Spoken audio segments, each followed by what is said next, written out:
En nombre de Dios y de la patria se abre la sesión. Señora secretaria, ¿tenemos algo en la cuenta? Presidente, una comunicación de las organizaciones nacionales, regionales y provinciales de taxis colectivos de Chile que solicitan a los miembros de la Comisión de Hacienda exponer su situación de incertidumbre ante la crisis sanitaria provocada por la llegada del COVID-19 y solicitan que se les apoye con medidas y acciones concretas para enfrentar y superar dicha coyuntura. Al efecto, sostiene, se requiere de una acción más decidida, comprometida y concreta del Gobierno de Chile y del poder político, apostando por una actividad esencial para el traslado de la población y productos básicos de subsistencia en tiempos de emergencia. Por ello, exigen ser parte del plan económico del Gobierno, los subsidios y ayudas directas que deben estar consideradas para el transporte público menor en forma integral, focalizada y ágil, con un subsidio de subsistencia mensual directo e integral por el tiempo que dure la emergencia sanitaria. Bien. Nada más entonces. Eso nada más, presidente. Cuénteme una cosa, secretaria, para los efectos prácticos, antes de empezar con don Mario, el ministro de Hacienda. ¿Nos llegó el informe del veto? Llegó, de hecho está aquí, físicamente el original, que es el oficio en que se señala a la Cámara que aprobó las observaciones. Ya. De eso se va a dar cuenta posteriormente en la sesión. Sí, lo que pasa es que nosotros terminando, sí, aparte del informe de estabilidad financiera, debiéramos seguir con el hay veto. autorización de comités para eso. Sí. Ya, entonces yo me imagino para que no se ponga nervioso el ministro de Hacienda, para que sepa que lo vamos a ver acá. Bueno, entonces con el senador Montes no ha habido caso todavía, es que estaba con un problema de conexión. Y a lo mejor por mientras buscar una solución con el tema del audio nomás. No sé si llamándolo o escuchándolo por teléfono, que escuche él con el teléfono abierto, no sé. En todo caso, vamos a agradecer la presencia de don Mario Marcel, presidente del Banco Central, quien nos va a entregar un informe sobre la estabilidad financiera y el escenario económico que se ha generado a raíz de la recesión económica producto del COVID-19. Y además agradecemos la presencia del señor ministro de Hacienda, que también en esta materia nos va a entregar su opinión, y luego veremos el veto presentado por el Gobierno al Congreso para los efectos de aprobar el ingreso familiar de emergencia. Esa es la tabla que tenemos, así que vamos a proceder a darle la palabra a don Mario. Entiendo que tiene una presentación.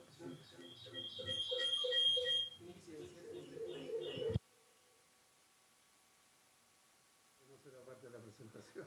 No.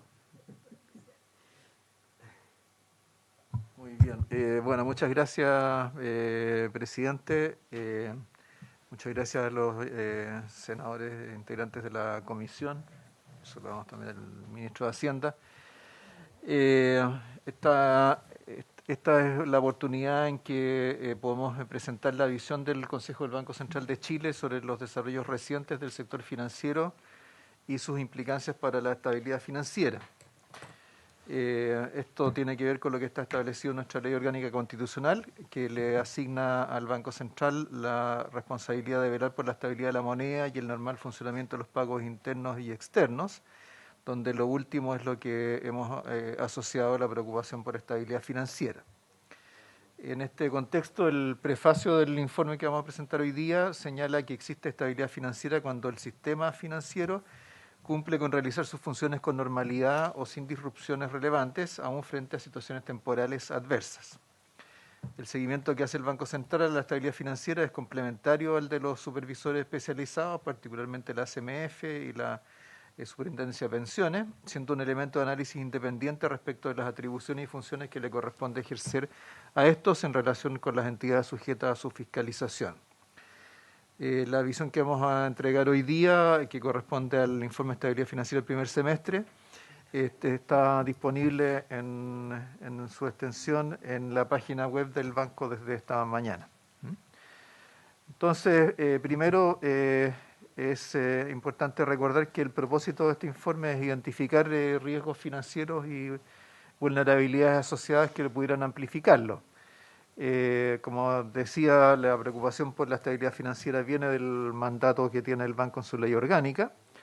Y aunque el banco tiene facultades regulatorias que son limitadas, es decir, con solo sus facultades no puede el banco solo resguardar la estabilidad financiera, este informe es importante porque permite identificar riesgos potenciales e inducir respuestas oportunas de quien tenga las facultades para mitigarlo.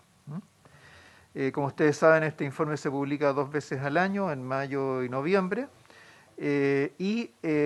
Quizás la novedad que tenemos respecto de este informe es que es el primero que se presenta con el respaldo del documento Política Financiera del Banco Central de Chile, que establece el marco con el cual actúa el banco, que es un documento que se publicó en marzo del 2020 y corresponde a un documento similar al documento marco que tenemos para la política monetaria.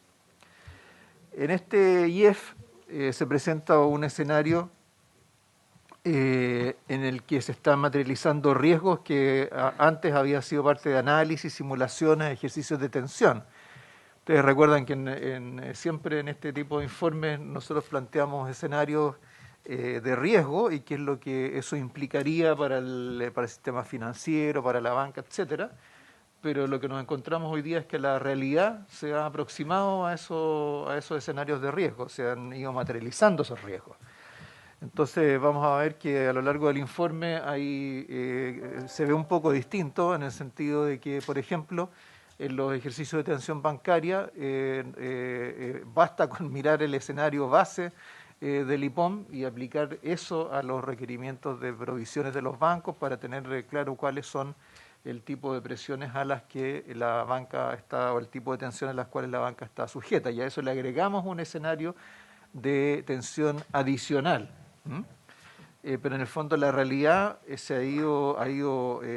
la realidad se ha ido materializando muchos de estos riesgos. Entonces, por eso este es un escenario en el que se pone a prueba la resiliencia del sector financiero, los amortiguadores de shocks internos y externos y la eficacia del marco de política macroeconómica y financiera para amortiguarlos. Este informe analiza, como de costumbre, las vulnerabilidades y mitigadores que están presentes en la coyuntura actual, así como escenarios extremos pero plausibles de riesgo para la estabilidad financiera. Y además de las secciones habituales, este informe contiene un capítulo temático sobre políticas macroprudenciales y 5 recuadros que profundizan sobre algunos temas específicos que están tocados a lo largo del informe. Los mensajes principales que tenemos es que, bueno, como usted lo señalaba, presidente, el mundo enfrenta una crisis inédita en la historia contemporánea. Hay una pandemia global que ha afectado simultáneamente a todas las economías del mundo, con un profundo impacto sobre los mercados financieros. Al mismo tiempo, dada la magnitud y simultaneidad de este shock, las autoridades han respondido con medidas que en general exceden a las que se articularon como respuesta a la crisis financiera global en el 2008-2009. Ahora, ¿cómo actúa esto? Bueno, porque la detención abrupta de muchas actividades económicas como producto de las medidas de contención sanitaria generan brechas de financiamiento en hogares y empresas de diversos sectores y tamaños, y estas afectan la capacidad de los agentes económicos para cumplir con sus obligaciones financieras. Además, hacen surgir nuevas necesidades por necesidades de caja para hacer frente a los costos fijos. Es decir, no solamente están las obligaciones financieras que ya existían de antes, sino que además necesidades de financiamiento de déficit de caja que se están generando en esta coyuntura. Satisfacer estas necesidades es fundamental para acotar la profundidad de la crisis y sus efectos sobre la solvencia de las empresas, la continuidad del empleo y la estabilidad financiera. Y las medidas que hemos estado aplicando en Chile han seguido precisamente esa orientación. Los bancos, por supuesto, tienen un rol fundamental que jugar en esto a través de la provisión del crédito, razón por la cual las autoridades y los reguladores hemos adoptado una serie de medidas para estimular y facilitar ese crédito bancario. Entre estas se encuentran medidas de liquidez, garantías gubernamentales y flexibilización regulatoria. Ahora hay que tener claro que el crédito bancario no es la única respuesta a este escenario. Los bancos no son los únicos que entregan financiamiento en la economía chilena. Las políticas y regulaciones públicas, por lo tanto, deben ayudar a movilizar otras fuentes de crédito y llegar a sectores que no han sido atendidos tradicionalmente por la banca.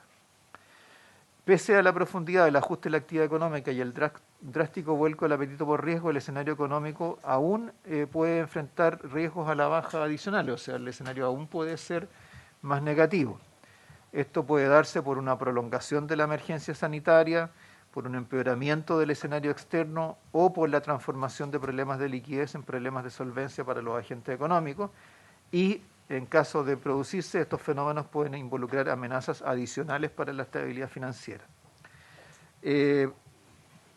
Existiendo estos riesgos, entonces el Banco Central, junto con preocuparse por la implementación de las medidas, porque aquí no hay nunca que dar por hecho las cosas que uno anuncia, sino que preocuparse que se implementen, ha buscado mecanismos para reforzar la posición internacional de Chile y crear el espacio para implementar nuevas iniciativas en la medida que la economía lo requiera. Y es aquí donde se inserta la línea de crédito flexible con el Fondo Monetario que se dio a conocer ayer, que lo vamos a explicar más en detalle hacia el final de la presentación.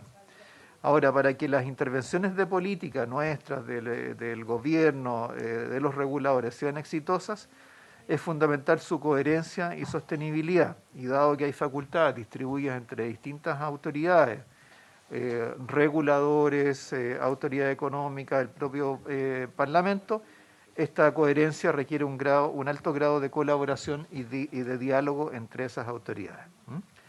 Entonces esos son los mensajes principales y luego la presentación está organizada en estos 5 puntos. Hay una parte que la voy a presentar yo y otra parte que con su autorización, presidente, le pediría a la gerenta de la División de Política Financiera, Solange Bernstein, que las presente, ¿no? Entonces empiezo yo refiriéndome a los eventos externos de riesgo y a los mercados financieros.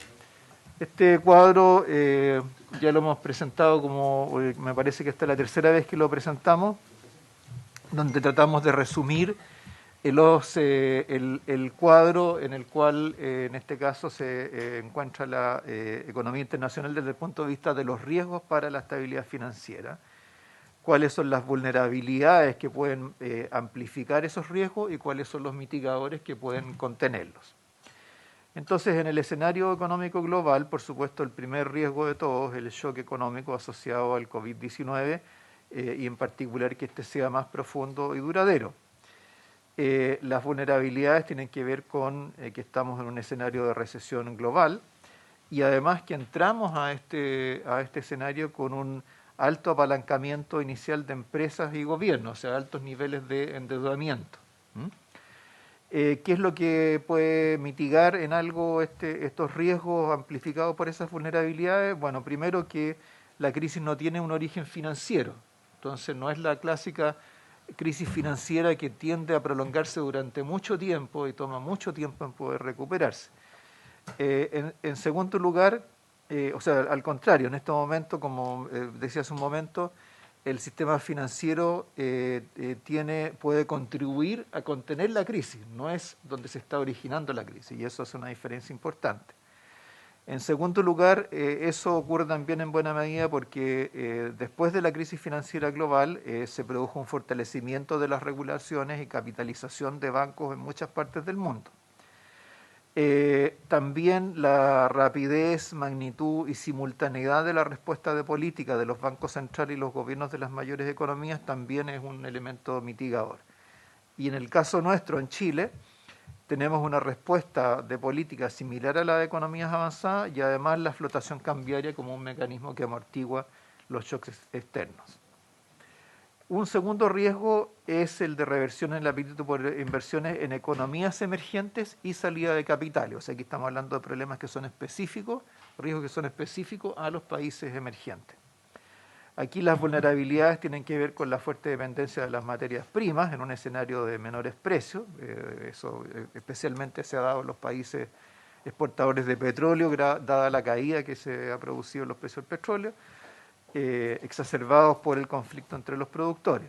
Pero además también hay algunas economías emergentes con altos niveles de endeudamiento externo. Un buen ejemplo de eso es el caso de Brasil, donde la deuda pública es bastante alta. Los elementos mitigadores en este caso es que hay diferencias entre los países en cuanto a sus fundamentos macroeconómicos, la profundidad del mercado de capitales local y la credibilidad de políticas. En el caso de Chile en particular, tenemos fortalezas en esos tres planos, pero además tenemos una composición de la deuda externa donde especialmente del sector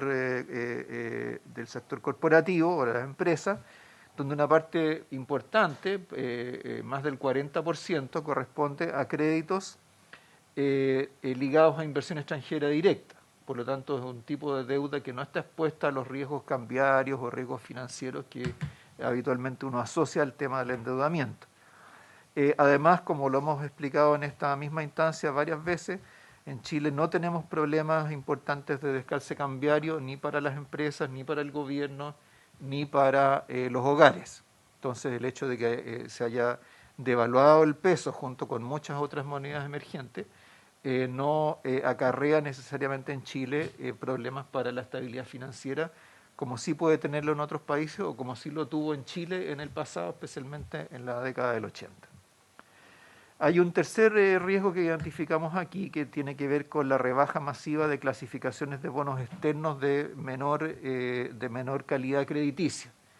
Ustedes recordarán que presentamos aquí en oportunidades anteriores que hablamos del crecimiento de estos préstamos apalancados que se llamaban, especialmente en Estados Unidos, y en esa oportunidad señalamos que un riesgo era el de reclasificación de riesgo de bonos que estaban inmediatamente por arriba del grado de inversión, que si caían, si perdían ese grado de inversión, demandaban una recomposición muy importante de portafolio de los inversionistas, especialmente inversionistas institucionales, y por eso el tema de la exposición de inversionistas institucionales a estos bonos es identificado como una vulnerabilidad. En el caso de Chile, también es una vulnerabilidad el que se produzcan cambios abruptos de portafolio, especialmente de los fondos mutuos, sobre todo considerando que estos ya empezaron en octubre del año pasado. Ahora, ¿qué mitigadores tenemos en Chile? En primer lugar, los inversionistas institucionales locales tienen tiempo para ajustar sus carteras y además esos inversionistas institucionales se pueden mover en distintos sentidos. Es decir, si los fondos mutuos, por ejemplo, están cambiando la composición de sus carteras en una dirección, por ejemplo, si están reduciendo sus inversiones en renta variable, estos activos pueden ser absorbidos por los fondos de pensiones. Entonces, eso es un mitigador importante. Entonces, vamos a ver ahora algunos datos de la economía mundial. Acá en esta gráfica tenemos cómo ha cambiado el escenario para la economía global. En este caso lo ponemos con las proyecciones del Fondo Monetario en el último World Economic Outlook. Entonces vemos que para Estados Unidos, por ejemplo, se proyecta una caída de actividad en el 2020 del orden del 6% del producto, con una recuperación algo mayor al 4% en el 2021. En la zona euro se proyecta una caída aún mayor en el 2020, considerando que hay países que han sido muy afectados por la crisis del coronavirus, como Italia, España, entonces con una caída ya cercana al 8% y con una recuperación similar a la que se prevé para Estados Unidos. El Reino Unido está en una posición intermedia. América Latina aparece en las proyecciones del fondo con una caída cercana al 5% en el 2020 y un crecimiento algo menor al 4% en el 2021, o sea, no alcanza a recuperar toda la caída que tendría en el 2020. Para Japón también se proyectan caídas importantes y una recuperación más modesta, y las únicas regiones o grupos de países donde se proyecta una aceleración significativa el próximo año sin una caída de actividad es en los países de Asia emergente y en China. O sea, en ambos casos se proyectan caídas un crecimiento del orden del 1% este año, pero luego un crecimiento superior al 8% en el 2021. Ahora, en todos estos casos, si uno compara las proyecciones que había antes del coronavirus de las que hay después, entonces en todos los casos tenemos correcciones de las proyecciones de crecimiento entre 6 y 8 puntos porcentuales, ¿no? O sea, incluso en el caso de los países asiáticos, este 1%, por ejemplo, de crecimiento de China, uno tendría que compararlo con proyecciones superiores al 6% que teníamos antes de que se produjera esta crisis. Esto ha incidido sobre los mercados financieros, especialmente en las bolsas, que es lo que tenemos ahí en el gráfico de la izquierda. Vemos que particularmente en los países de América Latina ha habido una caída muy importante que no se ha recuperado significativamente.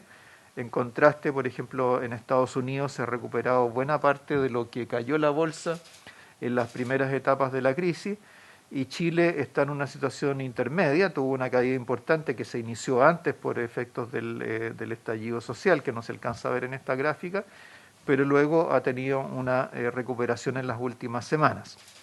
En el gráfico de la izquierda están las tasas soberanas, o sea, las tasas de interés de bonos de gobierno a 10 años, y vemos cómo en países emergentes estas tuvieron alzas importantes, reflejando una mayor percepción de riesgo, que luego se han tendido a moderar.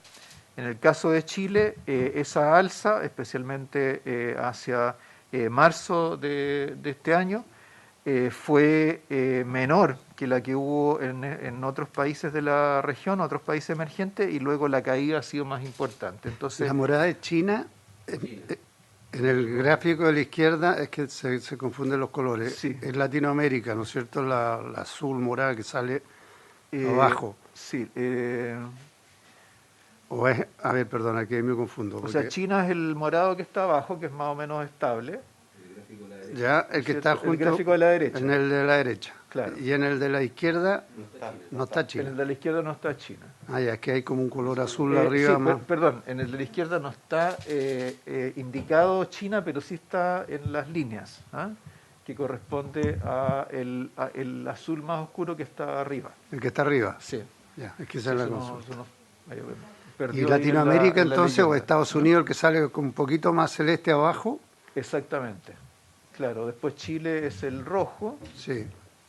Ahí más o menos entreverado está Reino Unido y Alemania, y los países emergentes, y luego el azul con una caída más fuerte y que luego no repunta mucho es América Latina.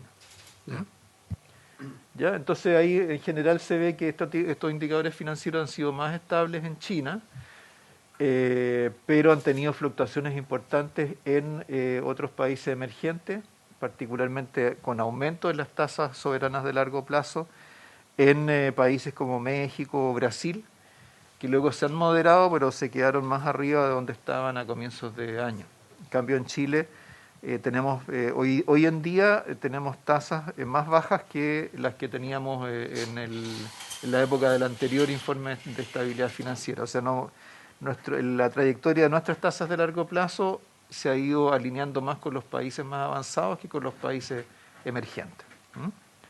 Eso, por supuesto, es una buena noticia porque nosotros necesitamos cierto, que no se nos disparen las tasas de largo plazo para el momento en que ya se pueda empezar a producir una reactivación de la economía.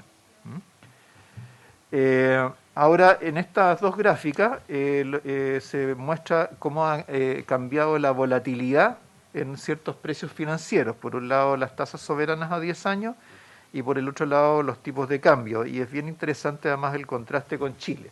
O sea, aquí las barras reflejan el rango de variación que ha tenido la volatilidad de tasas soberanas y el tipo de cambio. Entonces vemos cómo esa volatilidad fue relativamente baja hasta fines del año pasado.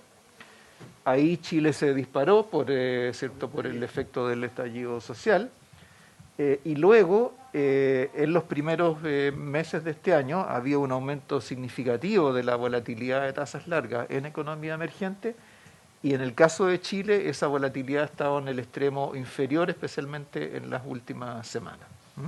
Esa es la última barra ya. Esa es la última barra. Ya. Esa medición del 20, ¿qué dice? Es el percentil 25-75, o sea, donde está el 50% de los casos. ¿No? Dice 20.2 romano. Es el segundo trimestre del 2020, o sea, lo que llevamos. O sea, nos fuimos para arriba en el estallido y recuperamos, o sea, claro. A pesar de la pandemia... No, pues al revés, la pandemia lo que hizo lo bajó. Bajar los efectos del estallido. Claro, o sea, esto es algo que uno ve en varios precios financieros en Chile, o sea, precios financieros que se dispararon durante la época de la crisis social, que luego se moderaron por la acción de la propia política pública y que después, con la crisis del COVID, han tendido a realinearse con los de otros países. O sea, en buena medida se ha absorbido parte importante del riesgo que se generó en esa época. En el gráfico de la derecha tenemos la volatilidad cambiaria. También vemos ahí que Chile ha tendido más o menos a seguir a los países emergentes, incluso en una parte relativamente alta del rango. Se despegó de ese rango para el estallido social. Esto es volatilidad, no es el nivel de tipo de cambio, sino que es la volatilidad. Recuerden que fue frente a esa volatilidad que el Banco Central reaccionó con la intervención cambiaria, y luego la volatilidad para todos los países, la volatilidad cambiaria para todos los países aumentó, y nosotros tendimos a mantenernos o a reducirnos, especialmente hacia el final del periodo. O sea, ahora ya estamos en la parte baja de ese rango. Ahora, cuando uno va más al detalle de precios de activos, por supuesto hay muchos precios de activos que se vieron afectados, especialmente por mayores necesidades de liquidez. En el gráfico de la izquierda tenemos los spreads de bonos bancarios y corporativos. Vemos el salto importante que tuvieron desde fines del año pasado hasta ahora. Eso ha sido algo más moderado para los spreads de bonos bancarios, pero en el caso de los bonos corporativos ese diferencial, ese spread, se ha quedado alto. Eso tiene que ver en cierta medida con lo que muestra el gráfico de la derecha, que es cómo se han recompuesto los fondos mutuos. Entonces vemos, por ejemplo, en la línea verde están los fondos mutuos tipo 3, que tienen más componentes de renta variable. Entonces, cómo ese fondo empezó a reducirse significativamente desde octubre en adelante. Esa tendencia ha continuado en los últimos meses, y lo que ha crecido son los fondos mutuos tipo 1, que son los que tienen activos más líquidos. Entonces el fondo mutuo tipo 1 en el fondo ha absorbido o ha recibido todo lo que se ha ido reduciendo los fondos mutuos con componentes de mayor riesgo. Entonces eso es lo que al mismo tiempo incide sobre los spreads de bonos bancarios y corporativos, porque siendo bonos privados tienden a tener un componente de riesgo algo mayor, entonces han sido vendidos por los fondos mutuos, y eso ha hecho que su rendimiento suba, porque su precio ha estado bajando. Esto se ha exacerbado ante cambios masivos de afiliados de los fondos de pensiones, que desde noviembre en adelante han sido mucho más frecuentes y mucho más masivos. Estos cambios de afiliados, como sabemos, han sido motivados por recomendaciones de asesores previsionales. Hay un recuadro al final del documento que profundiza sobre este tema, pero en el fondo lo que estamos mostrando acá en el gráfico de la izquierda es la diferencia de stock de instrumentos para los fondos de pensiones en dos periodos, entre el 13 y el 15 de noviembre, y en rangos de 2 días desde el 22 de octubre del 2019 hasta el 4 de mayo del 2020. Entonces lo que vemos es que particularmente en el periodo de noviembre, hubo un aumento importante del stock de bonos bancarios, compensado por una baja de bonos soberanos, y esas diferencias han tendido a moderarse después. Pero en el camino ha habido mucha volatilidad y eso se refleja en el gráfico de la derecha. O sea, en el gráfico de la derecha están los flujos de inversión de los fondos de pensiones y vemos que desde la última parte del año pasado en adelante los cambios de un mes a otro son mucho mayores. ¿Ah? Eso ocurre porque desde octubre hasta hoy los asesores previsionales más conocidos han emitido, yo creo que más de 10 recomendaciones distintas de cambio de fondo. Entonces ha aumentado la frecuencia. ¿Ah? Perdón la pregunta, distinta respecto a lo que ellos mismos dicen en una recomendación anterior, o distinta entre los distintos asesores. No, respecto de lo uno que dice compre A y el otro dice sí. no, metas en el E, o todos decidieron vayamos al A y ahora decimos vamos todos al E. ¿Me explico la diferencia? Claro, no, respecto de lo que ellos mismos habían recomendado recientemente. Claro, O sea, una cosa y ahora un está mes otra. recomienda todos al fondo A, 3 semanas después todos al fondo E o alguna posición. Perdón, Mario, intermedia ¿y la después vuelcan. gente está reaccionando, está obedeciendo esa sugerencia? Porque salían unos cambios importantes al fondo Claro. E.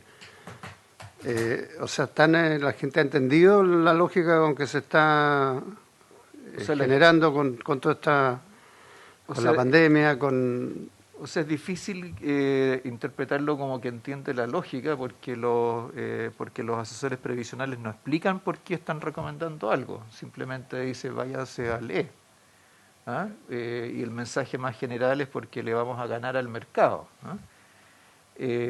Pero por qué se recomienda un movimiento determinado no es algo que esté muy desarrollado porque al mismo tiempo son asesores que no están regulados, entonces no Sí. tienen necesariamente la obligación de entregar ese tipo de El información. ministro parece que quería plantear algo o preguntarte Sí. algo.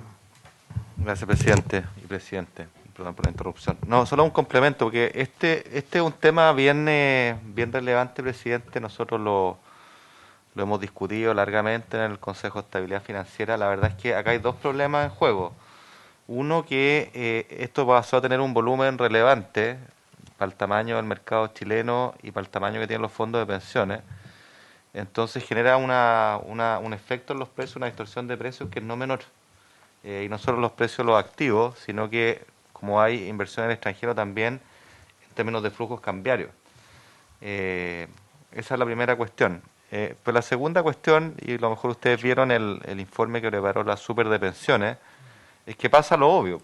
Si esto lo sabemos de toda la evidencia y toda la teoría, que ganarle al mercado en estas materias de forma sistemática es prácticamente imposible. Y lo que muestra el estudio de la Super de Pensiones es que 3 de cada 4 afiliados que hacen este juego salen para atrás.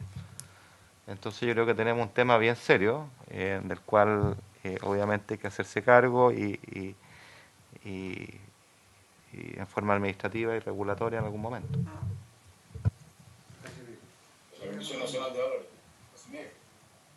Vamos a aprovechar de darle la bienvenida porque estaban fuera de cámara el senador Montes y el senador Coloma. Es que no se podía entrar, había un problema Sí, para había entrar, presidente. un problema de conexión, nos dijeron. No entre la Sí. administración se reserva el derecho de admisión. Así es, así es. Ok, siga nomás, presidente. Ok, gracias. ¿Qué dijo senador Lago? ¿Qué dijo senador Lago? No, déjanos. Nada que le competa al senador Coloma, tranquilo. Bueno, entonces ahora ocurre que dentro de toda esta volatilidad que han tenido los mercados financieros, pese que hay algunos precios financieros que se han ido normalizando, y por ejemplo, yo daba el ejemplo de las tasas de interés de largo plazo, por otro lado vemos que algunos precios no se han normalizado. ¿Ah? Entonces aquí, por ejemplo, comparamos el comportamiento de las tasas soberanas locales, que está en el gráfico de la izquierda. ¿Ah? Entonces vemos cómo hubo un ajuste importante a comienzos de año, luego subieron, volvieron a bajar, pero por otro lado vemos que los spreads corporativos por clasificación de riesgo, por ejemplo, para los bonos triple B, que son de mayor riesgo, crecieron y se han quedado arriba. Eso es spread corporativo, reflejando una mayor percepción de riesgo y una mayor aversión al riesgo de los mercados. Y en el caso del gráfico de la derecha, tenemos el spread del mercado monetario en dólares, o sea, cuánto cuesta conseguir liquidez. El spread está ahí graficado por las barras naranja. Entonces vemos que aunque la tasa base, la tasa LIBOR, ha bajado significativamente como producto de todas las políticas monetarias en el mundo, por otro lado el spread se mantiene todavía alto, ¿ya? Entonces hoy en día es más costoso para un banco chileno conseguir una línea de crédito en dólares afuera con un banco corresponsal que lo que costaba hace 3 o 6 meses atrás. Entonces los mensajes acá son que el escenario externo continúa deteriorándose, afectando a economías emergentes vulnerables y a precios de activos de mayor riesgo.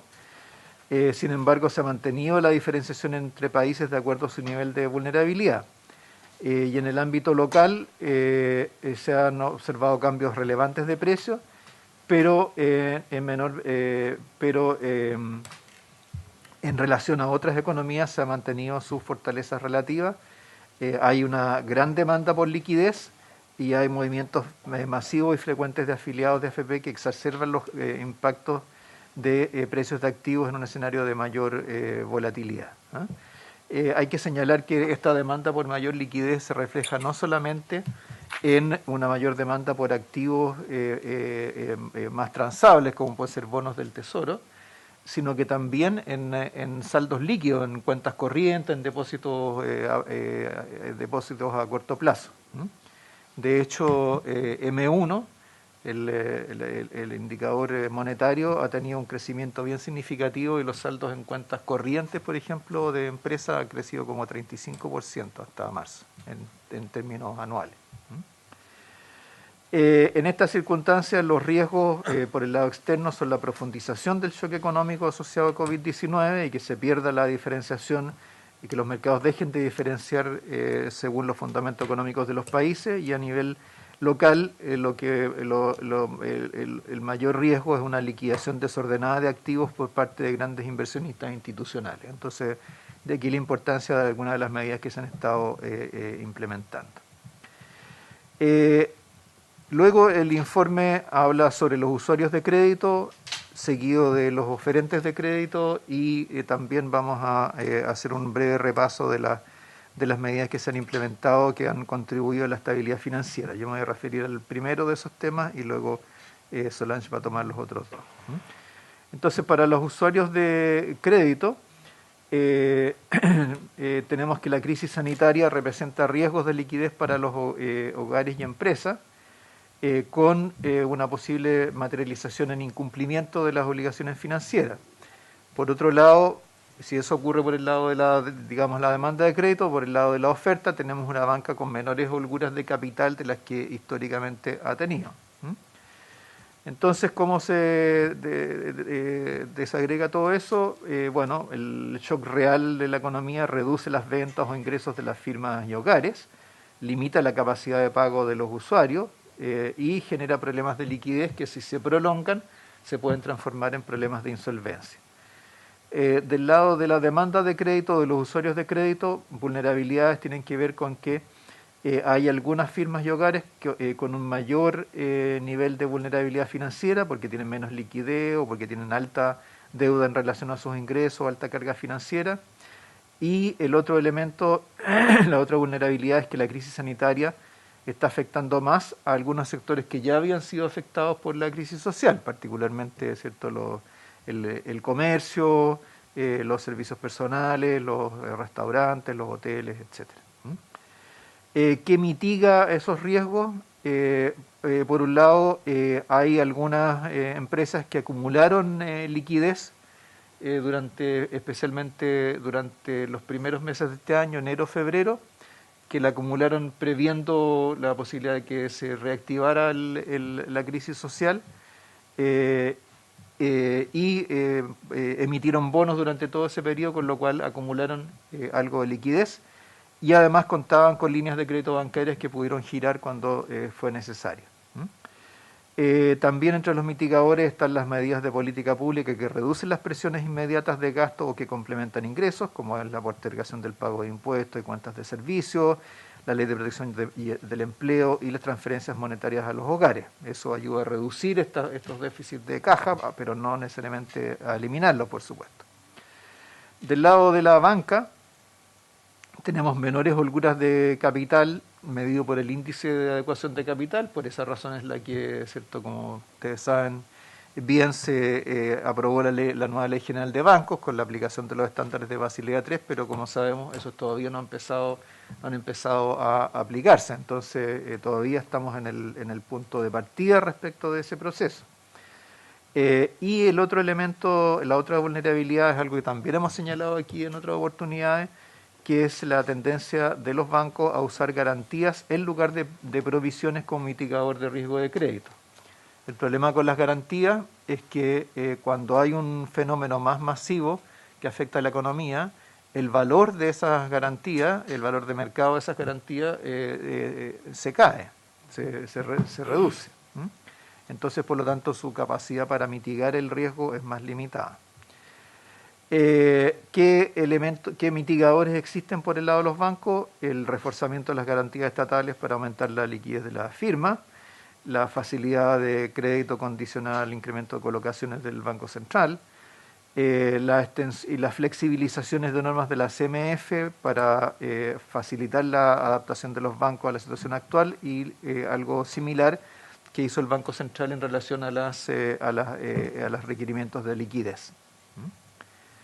Entonces, entrando a la parte de usuarios, en el caso de los hogares, bueno, tenemos el fenómeno que hemos conversado muchas veces, la evolución del endeudamiento de los hogares.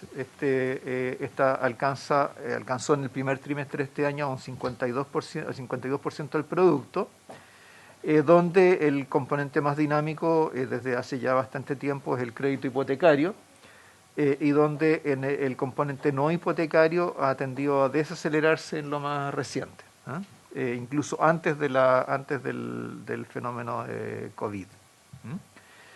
En particular, en términos del crédito no hipotecario, este se desaceleró especialmente para el crédito consumo bancario, que corresponde a la barra roja en esta serie. Entonces aquí vemos cómo el crédito bancario fue muy importante en todo el periodo posterior a la crisis financiera.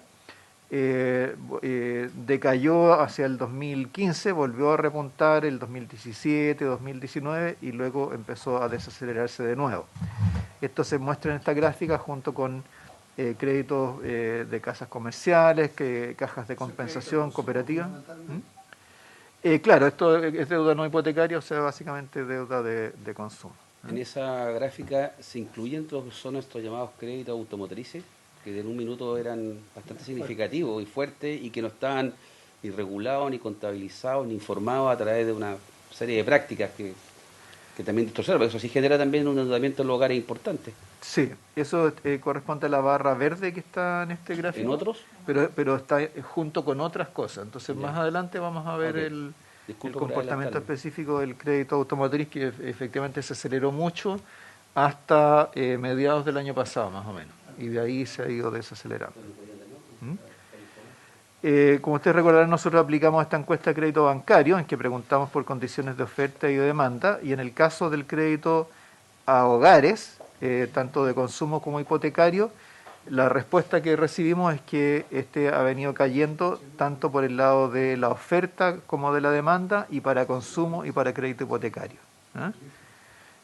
O sea, hay menor demanda por crédito consumo, menor demanda por crédito hipotecario, y los bancos están menos disponibles para entregar nuevos créditos de consumo y algo menos en crédito hipotecario. Ahí no es tan grande el ajuste, pero igual es un ajuste de la baja. Ahora, el riesgo, el fenómeno que nos interesa aislar acá, es qué es lo que pasa qué es lo que puede pasar con la deuda en riesgo de los hogares frente a un aumento del desempleo. Entonces acá en esta gráfica hay un ejercicio que hicimos con nuestros modelos para tratar de estimar cómo evolucionaría la deuda bancaria en riesgo de los hogares con aumentos relativamente sostenidos del desempleo. Entonces actualmente, por ejemplo, la deuda bancaria en riesgo es prácticamente 1% del producto.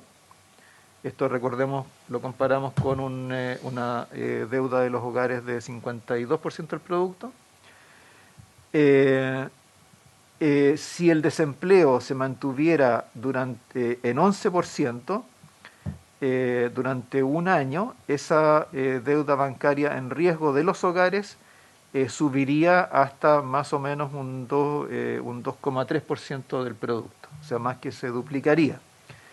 Y si el desempleo se mantuviera en 14%, eso pasaría prácticamente al 3,5% del producto. ¿Ya? Entonces, si lo comparáramos con la deuda, ¿cierto? 3,5 comparado con 52 da, no sé, bueno, ahí lo calculamos. Entonces, eso respecto a los hogares. Entonces, aquí el riesgo más importante es el riesgo del desempleo, ¿no? Y esto está en línea con lo que nosotros hemos señalado en varios informes, que es que en general los riesgos financieros en Chile no están tan ligados a los precios, o sea, el tipo de cambio, la tasa de interés, como lo están a la actividad y al desempleo. Y eso lo vamos a ver también en el caso de las empresas. En el caso de las empresas, la deuda total alcanzó a un 131% del producto en el 2020, y acá en este gráfico lo tenemos separado entre deuda doméstica y deuda externa. Ahí vemos que lo que más aumentó es la deuda externa, pero eso tiene que ver con simplemente el aplicar un tipo de cambio que está más depreciado respecto de los trimestres anteriores. O sea, si uno controla por la depreciación del peso, no ha habido un aumento significativo de la deuda de las empresas, pero de todas maneras es una cifra importante. Ahora aquí es donde tenemos que recordar la composición de esa deuda, y que hay una parte importante de la deuda externa que corresponde a esta deuda entre filiales y casas matrices de inversionistas extranjeros. Ahora, en este... ¿Sí? Sí. ¿Cómo se compara este 131%? ¿Cómo se compara este 131% de deuda con otras economías? ¿Estamos en la media, muy alto, bajo? O sea, es más alto que lo que se observa en países emergentes y más bajo que lo que se observa en economías avanzadas. Porque, ¿qué es lo que está reflejando esto? Lo que refleja esto son dos cosas. Primero, la profundidad del mercado de capitales. O sea, si no hay mercado de capitales, para todos los efectos prácticos no hay deuda. Y lo otro que refleja es el grado de internacionalización de la economía chilena, porque aquí aparece deuda, como por ejemplo esta de las filiales de inversionistas extranjeros en Chile, y también está la deuda de empresas chilenas que invierten en el exterior, pero donde es su casa matriz la que emite los bonos, etcétera. Entonces esos dos fenómenos se juntan en este escenario. Entonces, o sea, para el grado de desarrollo que tiene el mercado de capitales en Chile, el grado de desarrollo de la economía, no es una cifra particularmente preocupante, sobre todo si uno entra ya a mirar el detalle de la misma, pero por supuesto es algo que hay que monitorear con cuidado. Ahora, hay un tema que se plantea en este informe, y que es objeto de hecho de un recuadro, que tiene que ver con la importancia del crédito entre empresas. Porque las empresas, ¿cierto?, pueden emitir bonos, pueden pedir préstamos al banco, etcétera, pero también se dan préstamos entre ellas. Por ejemplo, ¿cierto?, una empresa que le vende a crédito a su cliente otra empresa. Por ejemplo, qué sé yo, típicamente en las zonas agrícolas, muchas veces, por ejemplo, los fertilizantes, ¿cierto?, se venden a crédito a otros, a los agricultores, ¿ah? Pero eso también ocurre en muchas otras actividades. Entonces se dan crédito a los proveedores o a los distribuidores, y eso no es un componente menor del financiamiento de las empresas. Aquí en este gráfico vemos, por ejemplo, que por supuesto el componente más importante es el financiamiento con la banca local, que es casi 40%. Luego viene la deuda externa, los bonos y estos otros componentes que hemos mencionado, con 36%. A continuación, los bonos locales, los bonos corporativos locales, con un 11%. Y luego viene este crédito entre empresas, que es del orden del 8% del financiamiento de las empresas no bancarias, que incluso es mayor que el factoring y el leasing. Entonces, ¿por qué planteamos este punto ahora?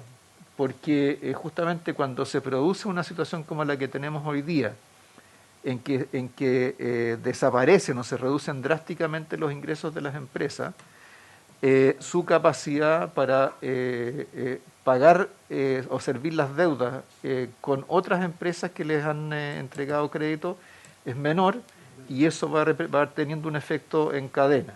Entonces, eso hace importante que fluya el crédito bancario, que se reactive el mercado de bonos para cerrar estos déficits de caja y que las empresas se vayan pagando entre sí. Esto lo podemos ver específicamente para el caso de las pymes, en el sentido de que alrededor de un 83% de las compras de empresas grandes a empresas pequeñas se financia con crédito entre empresas. Este se refiere a un porcentaje sobre el monto total de las transacciones. O sea, hay una parte importante de las compras que le hacen las empresas grandes a las pequeñas, que tienen tiene una operación de crédito, muchas veces un crédito de corto plazo, pero una operación de crédito de por medio. ¿Puede retroceder la lámina, por favor? ¿Sí? O sea, lo que está diciendo ese cuadrado ahí, el de 1583 arriba, está diciendo que las empresas pequeñas son las que le dan el crédito a las grandes. que en la frase dice, a un aumento en los plazos efectivos de pago de la venta, que esto podría generar una fuente de presión en las pymes. Que se me queda dando vuelta porque tiene que ver con... Sí, porque cuando una pyme le vende un producto, le entrega un servicio a una grande, y la grande se demora 30, 60, 90 días en pagar, en el fondo le está dando un crédito a la grande. Claro. Y el problema es doble para esa pyme, porque tiene que ver cómo durante esos 60, 90 días que se demora la grande en pagarle, él tiene caja suficiente para aguantar eso. Así es. Y ahí se endeuda o con el factoring, o con el leasing, o con un crédito bancario. Claro. Lo que pasa es que en la lógica que venía planteando el presidente, uno siempre piensa que la empresa más grande debiera financiar o apoyar a la chica, como puso usted el caso de los fertilizantes. Porque ahí la grande, al agricultor, el que le dice, le doy el crédito para que usted siembre, produzca, y cuando recupere usted su plata por la venta, me paga a mí. Ahí es al revés. Pero lo que está planteado es, y eso refleja la grave situación de las pymes. Por eso todos estos proyectos de que obliguen a pagar a 30 días, etcétera, etcétera. Ahora también pasa al revés, que es el cuadrante del 63, ¿no? Claro. Sí. Y también pasa entre grandes y grandes, entre el Sí, 85. obvio, claro. O sea, esto por supuesto, claro, ahora por supuesto esto en proporción a todo el crédito no es tan grande porque es crédito de corto plazo, entonces se va, ¿cierto?, va rotando, pero en una situación como la actual es un tema que... Lo que pasa, presidente, es que cuando se corta ahí la cadena de pago para cualquiera de los lados, es donde se genera el problema mayor, porque eso va trayendo una consecuencia en todo el resto de los proveedores o de la cadena de servicios, lo que sea. Claro. Y yo me imagino que en la situación que estamos viviendo ahora, ese es el mayor problema que tiene hoy el mercado, porque se pierde liquidez, no hay ingresos, no hay cómo seguir haciendo funcionar la maquinita. Claro, entonces esto indica dos cosas. Primero, que es importante que todos los segmentos tengan acceso al crédito. Y segundo, que una vez que ¿cierto? Las empresas reciben el crédito, lo ocupen en pagar a sus proveedores o a sus distribuidores. Ahora, nosotros hicimos un ejercicio con la información a diciembre de los balances de empresas para ver con la liquidez que ellos tenían dentro de sus balances cuánto tiempo sin ingresos eran capaces de soportar. Entonces, para esto calculamos un escenario sin ingresos donde se ajusta el costo, donde se ajustan costos variables, por ejemplo, el costo en remuneraciones, proveedores, cuentas por cobrar, inventario, pero permanece una parte de costos fijos. Y del lado de los ingresos se ajustan también en proporciones similares. Entonces, lo que vemos acá es que sin ningún ingreso, esa caja podría financiar más o menos entre 3 a 6 meses y luego ya empieza a declinar para periodos más largos sin ningún ingreso. Con el 50% de los ingresos, eso puede durar más tiempo. O una proporción de empresas que pueden aguantar un periodo más largo es mayor. O sea, la mitad de las empresas pueden aguantar entre 3 a 6 meses sin ingresos, punto. Claro. Es decir, claro, la mitad no. O sea, claro. No sé cómo la mitad optimista negativa. Entre 6 y 10 meses tienen más capacidad de aguante. Claro, no, pero eso porque tienen un ingreso, están generando un ingreso estimado de 50%. Las que están en 10 meses es porque al menos una facturación es a la mitad de lo que hacían normalmente. Así lo entiendo el gráfico. La barra gris siempre sin ingreso. La barra gris es siempre sin ingreso, la barra morada es la que establece un porcentaje de ingreso. Claro. Y ahí es donde se empieza a ampliar el plazo, porque teniendo algún ingreso puede aguantar más. Pero, claro. Perdón, presidente, ¿qué tamaño de empresas son las que tienen la información? Porque hay muchas que si es a diciembre, en diciembre ya se notó la baja de octubre, noviembre y diciembre por el estallido social. Claro. Y hay rubros en que ese solo hecho las dejó fuera de combate ya. Entonces, ¿qué tipo de empresa es la que estamos hablando? Sí, estas son empresas que presentan sus balances a la CMF, entonces tienden a ser empresas más grandes. O sea, son las empresas más grandes, ¿no? Claro. Ahora, esto está a diciembre, está con los balances a diciembre, Sí, por eso. pero también tenemos que recordar que muchas de estas empresas en enero, febrero, la primera mitad de marzo, emitieron bonos y aumentaron su liquidez, algunas de estas empresas. Entonces podemos tener de los dos tipos de casos. O sea, empresas que fueron perdiendo liquidez hasta previo a la crisis del coronavirus, o empresas que la aumentaron y entraron en mejor pie a esta etapa. Entonces, los mensajes principales es la importancia del tema de la deuda para los hogares, pero no solamente el promedio, porque un 52% no es necesariamente una cifra preocupante, considerando que hay una buena parte de esto que es deuda hipotecaria, sino la distribución, porque podemos tener segmentos de hogares con niveles de endeudamiento mayores y una carga financiera mayor que luego al perder los ingresos no se puede servir. En el caso de las empresas, la deuda sobre el PIB alcanza 131%. Hay una baja exposición a riesgos cambiarios. Es importante la deuda ligada a inversión extranjera directa que no está sujeta a riesgos de mercado. Pero la situación de crisis involucra una reducción de sus flujos de caja que se mitiga solo parcialmente por medidas que reducen los gastos variables. Entonces, en estas circunstancias, los riesgos son los problemas de liquidez de empresas que podrían materializarse o podrían traducirse en una situación de insolvencia si se mantienen en el tiempo, lo cual tendría un efecto adicional sobre el empleo.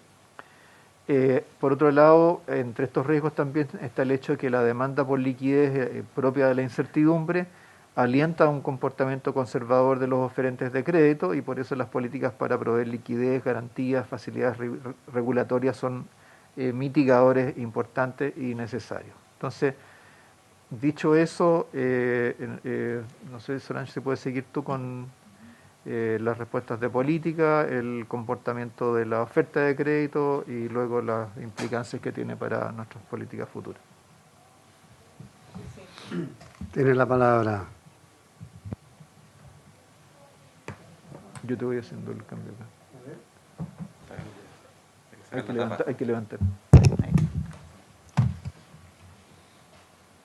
Bueno, como dice el presidente, las respuestas de política se hacen necesarias en un escenario como el que estamos hoy día y de hecho las autoridades en distintas partes del mundo justamente han estado implementando distintas políticas, en muchos casos inéditas, en otro caso reviviendo políticas que fueron implementadas en el contexto de la crisis financiera global.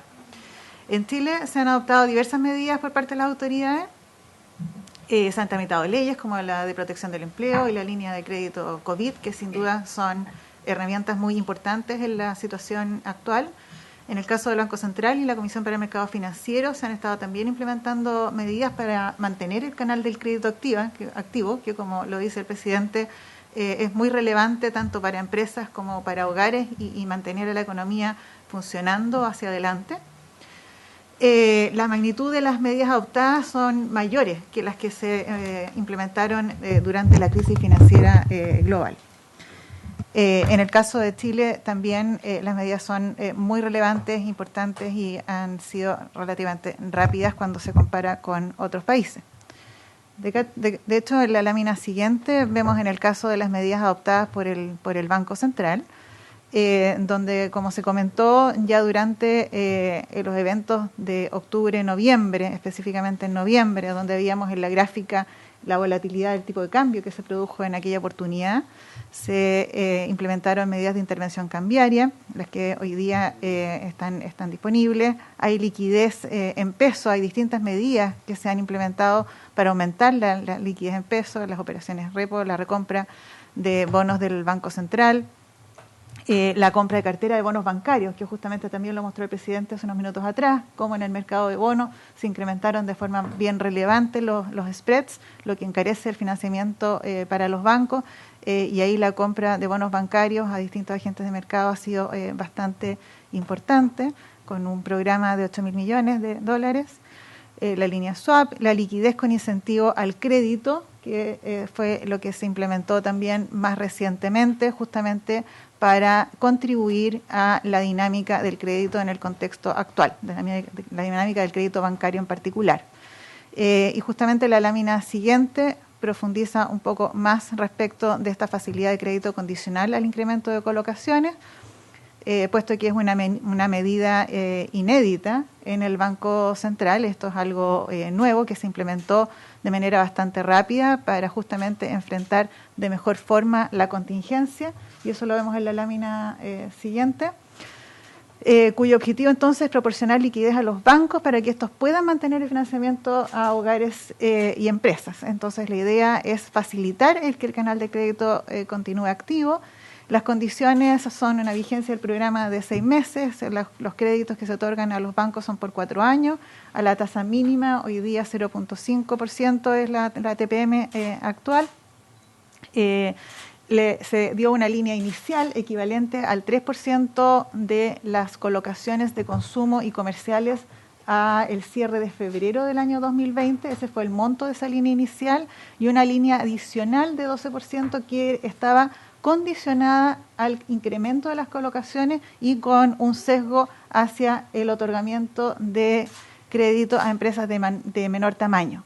Entonces, el equivalente de este 3% más el 12% son 24.000 millones de dólares que estaban disponibles para los bancos y que se han ido girando de manera relevante. Hoy día se han girado en torno a los 14.000 millones de dólares por parte de los bancos de esta facilidad. Se han aceptado colaterales, que fuimos aumentando también los colaterales. Esto también es nuevo para el Banco Central. Además de los colaterales tradicionales, se aceptaron como colateral bonos corporativos. Eso ya fue en la primera fase y eso es distinto a lo que se hace habitualmente en los programas del banco. Y en lo más reciente se incluyeron créditos comerciales de deudores de alta calidad, cartera de evaluación individual de los bancos, entre A1 y A3. Eso se está implementando justamente en estos días. Por lo tanto, esta línea disponible para los bancos ha sido un elemento que consideramos bastante relevante.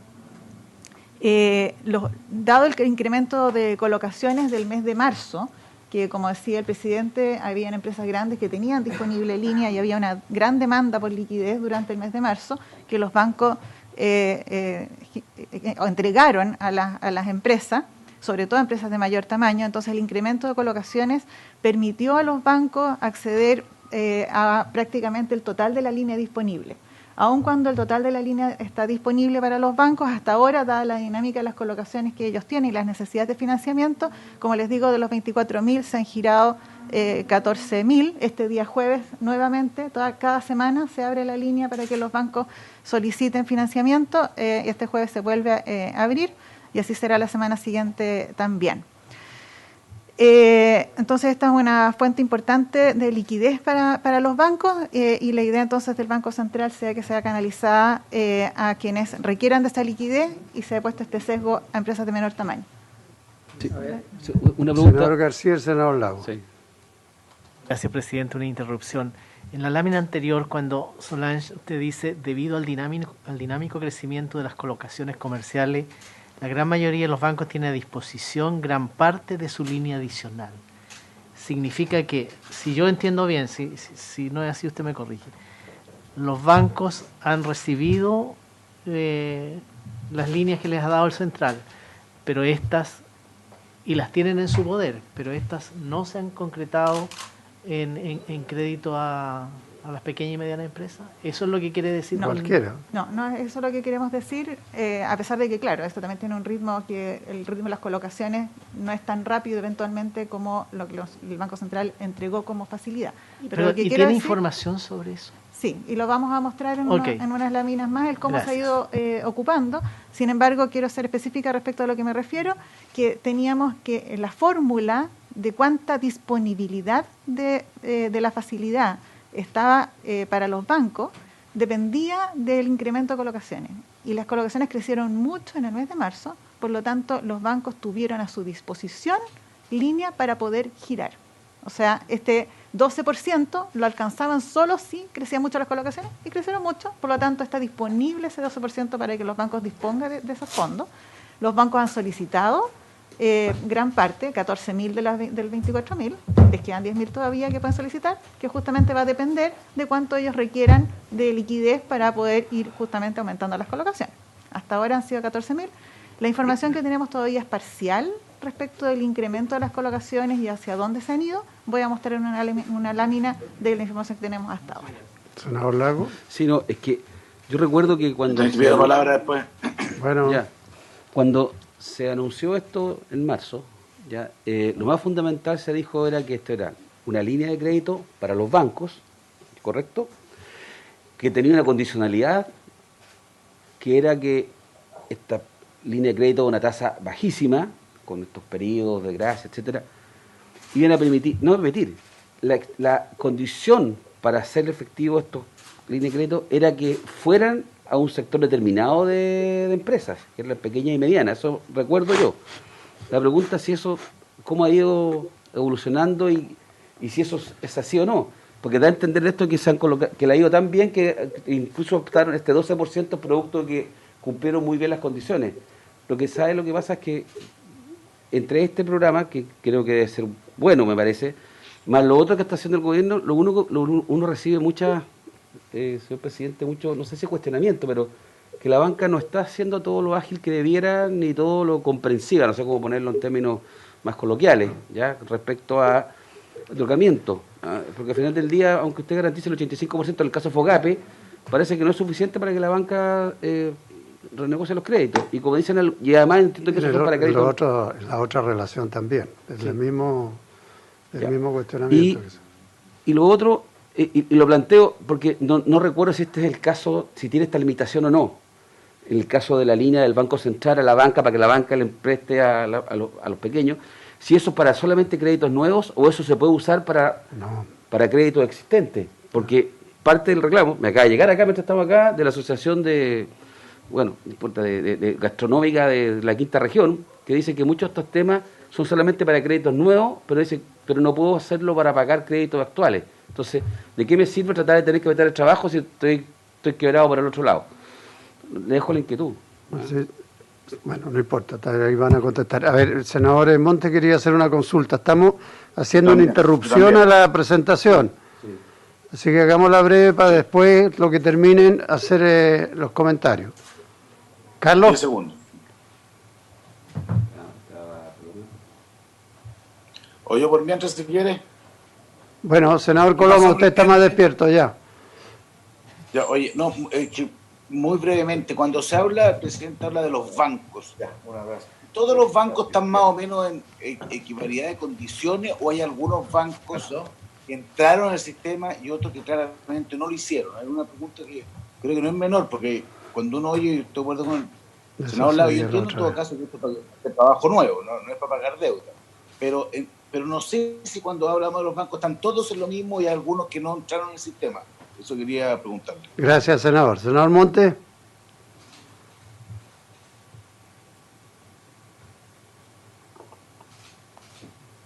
Sí. No, yo nada, yo no he pedido la palabra. Ah, perdón, entendimos mal.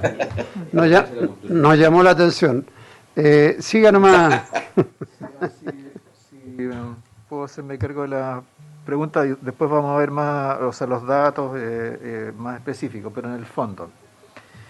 La gran preocupación que teníamos y que motivó la creación de esta facilidad era de que en un escenario como este tuviéramos una contracción del crédito. Eso ocurre normalmente en los ciclos económicos, ¿eh? Sobre todo cuando hay un aumento importante de la incertidumbre, porque entonces, es cierto, los bancos tratan de mantener su liquidez y no prestan la plata.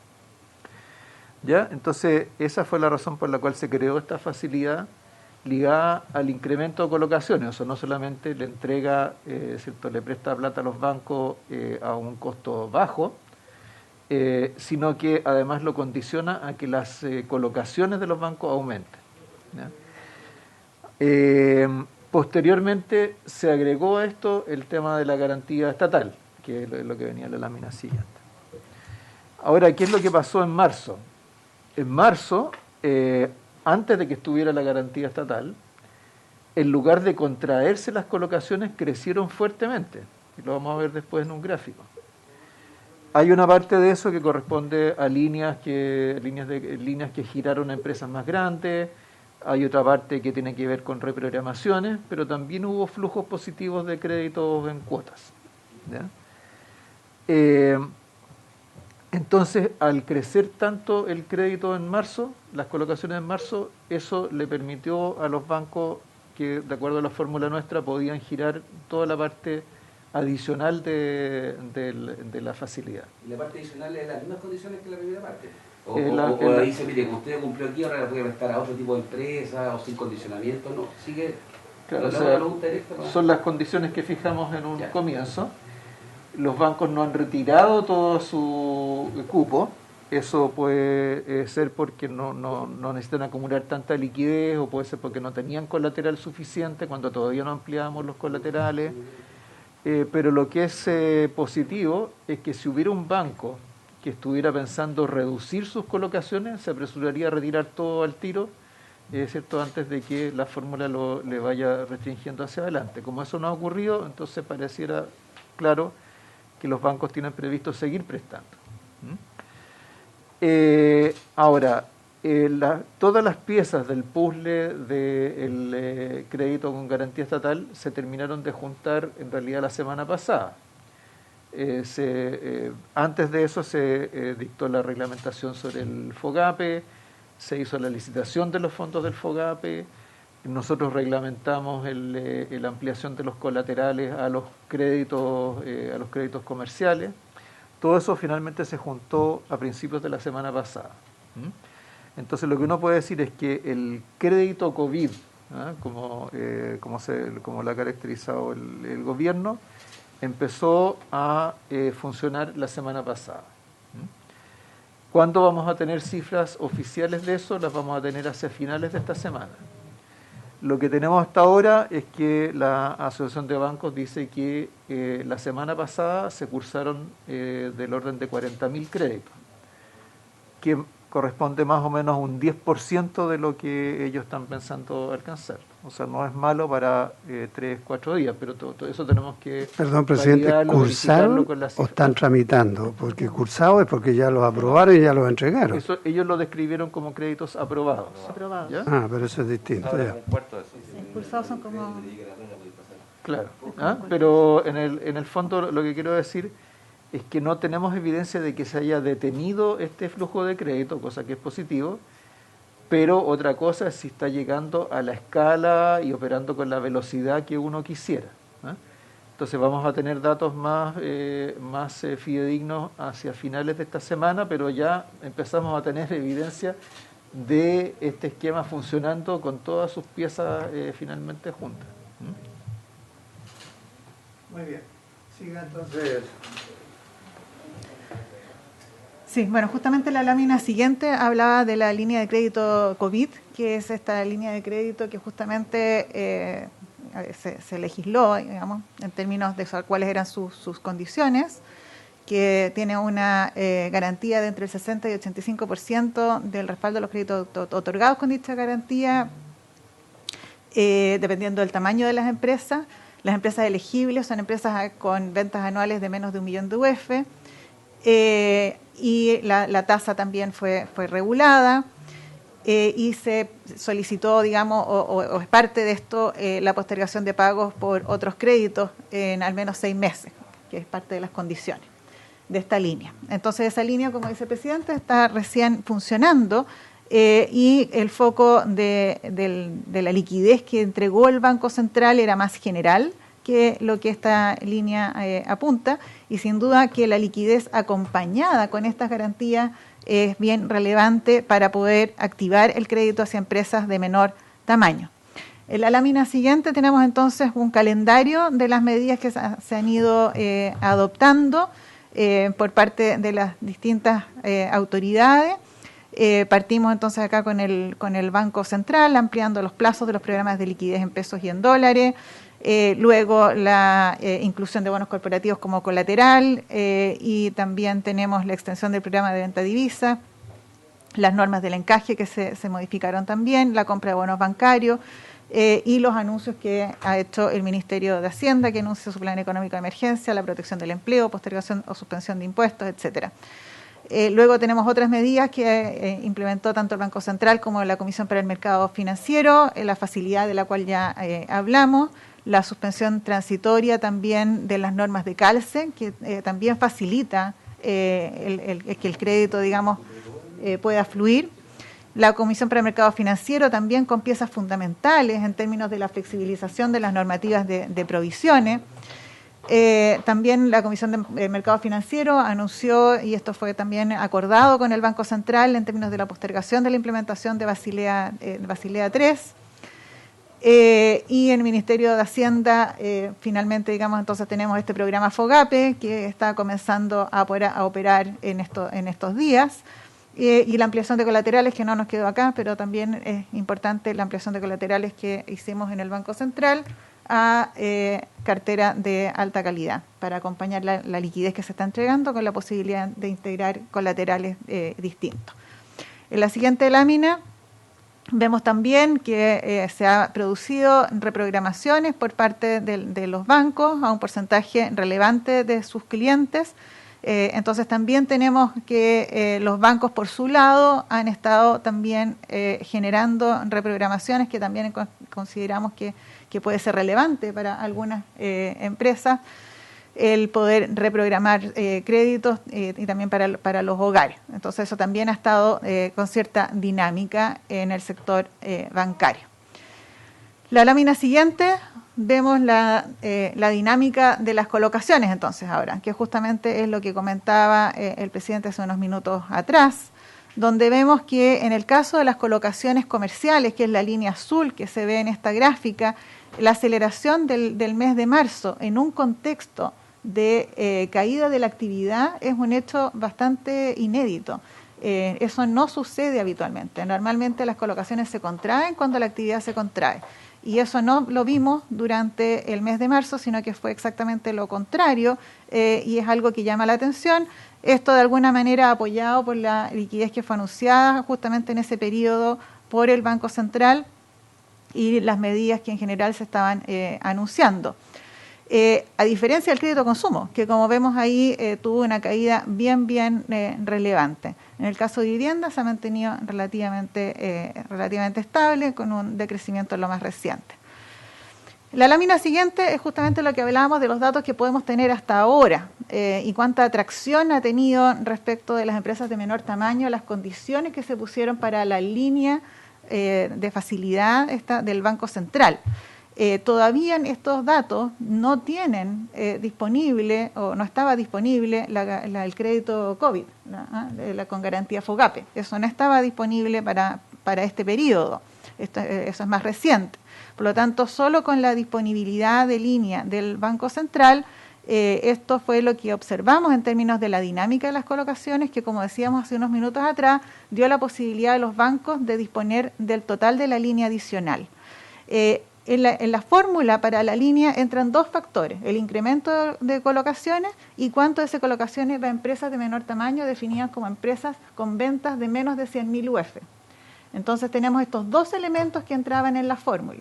Un banco cuyas colocaciones crecieran mucho, pero no tuviese nada de su flujo dirigido hacia empresas de menor tamaño, también podría haber accedido a un monto sustantivo de línea, porque no son condiciones, digamos, que es todo o nada.